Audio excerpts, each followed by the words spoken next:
கேள்விப்பட்டோம் சார், நாங்களும் கேள்விப்பட்டோம். டேட்டாஸ் வராமல் நம்மளால் சொல்ல முடியாதுல்ல சார். எல்லாருமே சொன்னாங்க, 2ஆம் கட்ட தலைவர் எங்ககிட்ட தகவல் சொன்னாங்க. கடலூரில் நிற்கிறாங்களா, தருமபுரியில் நிற்கிறாங்களா, சேலம் நிற்கிறாங்களா தெரியலனா நிற்கிறாங்கன்னு சொன்னாங்க. அதான் சார், இப்போது கட்சி இளைஞரணி தலைவராக இருந்தார் அன்புமணி அவர்கள். இப்போ கட்சி தலைவராக பதவி கொடுத்துட்டீங்க, ராஜ்யசபா சீட் அவர் கொடுத்தீங்க, ஹெல்த் மினிஸ்டர் அவர் கொடுத்தீங்க. மொத்தமாக பையனுக்கு மகனுக்கு மட்டும்தான் கட்சி நடத்தினா பாட்டாளி மக்கள் கட்சியின் பேரை மாதிரி பாட்டாளி மகன் கட்சி, பாட்டாளி மருமகள் கட்சியின் பேரை மாற்றிட்டு போகலாம். ஏன் இந்த சமுதாயத்திலையோ இல்லை பாட்டாளி மக்கள் கட்சியிலையோ ஒரு பெண்மணி கூட இல்லையா? சௌமியா அவர்களுக்கு தான் அந்த பதவி கொடுக்கணும், எம்பி சீட்டு. 25 தியாகிகள் உயிரை விட்டதுனால தான் நீ இன்னைக்கு சோறு திங்கிற. 25 பேர் உயிர் விட்டதுனால தான் அன்புமணி இன்னைக்கு 3 வேளை சோறு திங்க முடியுது. அப்படி இருக்கும்போது அவங்க குடும்பத்தில் ஒருத்தர் கூப்பிட்டு கொடுத்தா என்ன? ராஜ்யசபா சீட் வாங்குறதுலாம் 25 குடும்பத்தில் ஒருத்தர் கொடுத்தாங்க. ஏன் அதுக்கெல்லாம் அவருக்கு தைரியம் இல்லை, அதுக்கு திராணி இருக்கா? அவருக்கு யாரோ ஒருத்தர் நிக்க வச்சு ஜெயிக்க வச்சு காமிச்சிருவாரா? அவர் நிக்க வைக்கிட்டு நான் போய் பிரச்சாரம் பண்றேன் பாட்டாளி மக்கள் கட்சிக்கு. 25 குடும்பத்தில் யாருக்கா யாருமே திறமை உள்ளவங்க கிடையாது. அன்புமணி சௌமியா அவங்கள தவிர திறமையானவங்க யாருமே கிடையாதா? வன்னியர்களுக்குன்னா கட்சி, ஆனா வன்னியர்கள் யாருக்கும் எந்த பதவியும் கிடையாது, பொறுப்பும் கிடையாது, எம்பி சீட்டோ எதுவுமே கிடையாது.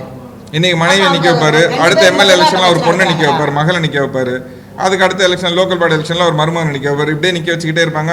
சமுதாய மக்கள் பார்த்துக்கிட்டு இருப்பாங்களா?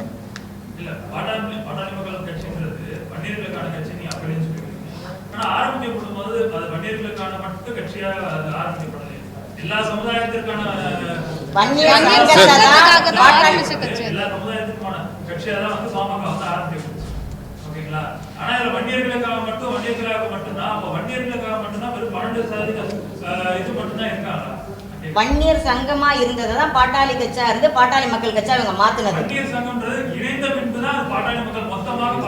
முதல்ல வன்னியர் சங்கம் தான் சார். உயிர் விட்ட 25 பேர் யார் சார்? உயிர் விட்ட 25 பேர் யார் சார்? வன்னியர்கள் தான். என்ன சார்? அதுதான் சார், அவங்களோட கொள்கை அப்படிலாம் வச்சிருக்காங்க சார். ஊரை ஏமாத்துறதுக்கு என்ன கொள்கை வேணாலும் வச்சிருப்பாரு அவர்.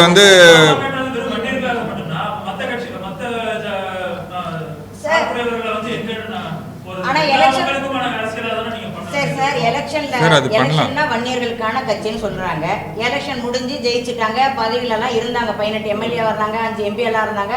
அப்ப அனைத்து சமுதாயத்துக்குமான கட்சின்னு அப்ப சொல்லுவாங்க. ஆனா எலெக்ஷன் வரக்குள்ள வன்னியர்களுக்கான கட்சி, வன்னியர்களுக்காக தான் நாங்கள் உருவாக்குனது இப்படிதான் சொன்னாங்க. அப்படி சொல்லிதான் அந்த கட்சியை வளர்த்தாங்க. கிராமமா போய் எங்க அண்ணன் தான் பிரச்சாரம் பண்ணாரு, வன்னியர் மக்கள் முன்னுக்கு வரணும், கல்வி வேலை வாய்ப்புல முன்னுக்கு வரணும்னாரு. இன்னைக்கு எந்த சமுதாயத்துல ஒரு வீட்டுல ஒரு வன்னியனுக்கு வேலை இருக்கா? கவர்மெண்ட் வேலை இல்ல. மாடு மேய்ச்சிட்டு இருக்காங்க ஒவ்வொரு வன்னியனும், சாப்பாட்டுக்கு வழி இல்லை. ஒரு வீட்டுல ஒரு வன்னியனுக்கு ஒவ்வொரு வீட்டுல ஒவ்வொரு வன்னியனுக்கும் ஒரு கவர்மெண்ட் ஜாப் இருக்கா? இல்ல. கவர்மெண்ட் ஸ்கூல் ஏன் கவர்மெண்ட் ஸ்கூல்ல படிக்கிறதுக்கு அவன் திங்கிறதுக்கு சோறு திங்கிறதுக்கு வேணும்ல. சின்ன ஒரு 8வது வரைக்கும் படிக்கிறாங்க, 10வது வரைக்கும். 10வது படிச்சவனுக்கு என்ன வேலை கிடைக்கும் சார்? இப்ப 8வது படிக்கிற வசதி இல்லையே, 12வது படிக்கிறவளுக்கு. அதுக்கு மேல அவன் ஏதாவது சம்பாதிச்சா தானே அவங்க வீட்டுல உள்ளவங்களுக்கு சாப்பாடு போட முடியும். அவன் தாய் தந்தைக்கு சாப்பாடு போடணும்ல. அப்ப அவன் உழைச்சாதானே அவன் சாப்பாடு போட முடியும். அப்ப அவன் ஏதாவது சம்பாதிக்கணும்ல. அப்படி மாடு மேய்க்கவும் கூலி வேலைக்கு இருந்தாலும் போயிட்டு இல்ல சார். 30 வருஷம் இந்த கட்சியை வச்சு, 30 வருஷம் இந்த சமுதாய மக்களை வச்சுதான் ராமதாஸ் அவர்கள் வளர்ந்தாரு. இந்த சமுதாய மக்களுக்கு என்ன பண்ணாரு ராமதாஸ் அவர்கள்? அன்புமணி அவர்கள் என்ன செஞ்சார்? இந்த சமுதாயம் ஹெல்த் மினிஸ்டர் ஆனார். எத்தனை பேர் அவர் டாக்டர் ஆக்கியிருக்காரு? ஒரு காலேஜ்ல மெடிக்கல் சீட் 5 மெடிக்கல் சீட்டை வித்து சொத்து சேர்த்தாரு அன்புமணி அவர்கள். ஃபேமிலிக்கும் ஒரு ஆயா வேலை வாங்கி கொடுத்தா கூட மாசம் 15,000 சம்பளம் கிடைக்கும், வாங்கி கொடுத்தாரு. அந்த குடும்பத்துக்கு எங்க காடி வெட்டியார் இருக்க வரைக்கும் 1 லட்சம் ரூபாய் வருஷத்துக்கு நிதி கொடுத்தாரு. வன்னியர் சமுதாயத்துல அவர் மெடிக்கல்ல மினிஸ்டரா இருந்தாரு. எத்தனையோ சமுதாய பலருக்கு செய்யறது மாதிரி வன்னியர் குடும்பத்தை சேர்ந்தவங்களுக்கும் ஒரு ஆயா வேலை, ஒரு குடும்பத்துல ஒருத்தருக்கு ஒரு கவர்மெண்ட் வேலை வாங்கி கொடுத்துருக்காரா சார்? அந்த குடும்பத்துக்கு 25 குடும்பத்துக்கு வீடு கட்டி தரேன்னு சொன்னார் சார் ராமதாஸ் அவர்கள். இன்னைக்கு எங்க சார் வீடு இன்னும் கட்டி செங்கல் வச்சு அடிக்கிட்டு இருக்காரு என்னன்னு தெரியல. அந்த குடும்பத்துல ஒருத்தருக்கு ஒரு வேலை வாங்கி கொடுத்துருந்தாருன்னா கூட அந்த குடும்பத்தோட லைவ்லிஹுட் நடந்திருக்கும். எதுவுமே பண்ணலையா? இந்த சமுதாயத்தை கைவிட்ட ஒரு ராமதாஸ் அவர்கள் தானே. இந்த சமுதாயத்தை வச்சு தானே குழப்பம் நடத்துறாரு. இன்னைக்கு எதனால அவர் 2 கட்சி கூட மாறி கூட்டணி போறது? எந்த தைரியத்துல போறாரு? எந்த சமுதாயம் ஒரு பின்னாடி இருக்குன்னு அவர் கூட்டணி போறாரு? வன்னியர் வாக்கு அவர்கிட்ட இருக்குன்றதுனால தானே போறாங்க.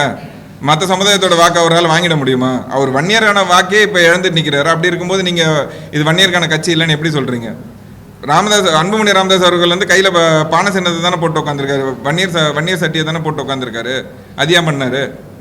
வன்னியருக்கான கட்சின்னு சொன்னதும் அன்புமணி அவர்கள் தான். இது வன்னியருக்கான கட்சி இல்லைன்னு சொன்னதும் அன்புமணி அவர்கள் தான். அதுதான் அன்புமணி அவர்கள் சொல்கிறத வச்சு நீங்கள் கேள்வி கேட்டிங்கன்னா அதுக்கு பதிலே கிடையாது. அவர் காலையில் ஒன்று பேசுவார், நைட் ஒன்று பேசுவார், மாற்றி பேசுகிறது அவரோட பழக்கமே.